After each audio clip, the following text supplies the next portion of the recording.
You just told us about this and how there's a subtext and a story behind it, is what Hiromu was saying earlier, that after this, there's all sorts of turbulence in Japan, Right. and much of it's political. And there's left-wing radicalism, there's right-wing radicalism, and that's what happened in February 1936, was the right-wing radicals attempted to overthrow the government. Mm-hmm.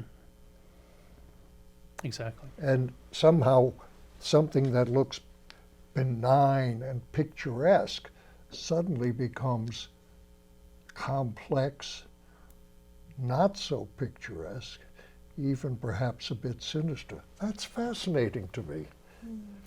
But to your original point, these are slightly saccharine in their presentation. They're pretty saccharine to me, but And they were created by a whole guild, not by the single hand. So they look smooth, they look polished, but occasionally you do come across these little hints of other things going on.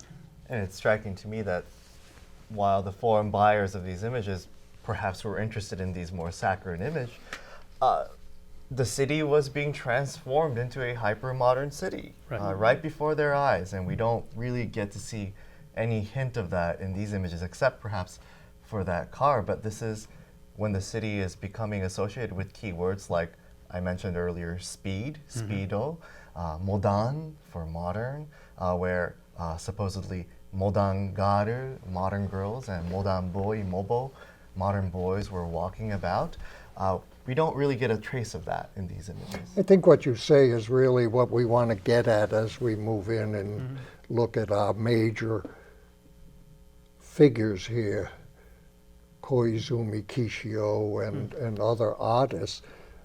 What you're saying about speed of change, because there's this stereotype of Japan, which Japanese love to perpetuate and foreigners really love to perpetuate, of unchanging, harmonious Japan. And what happens after the earthquake is tumultuous and complex and conflictual.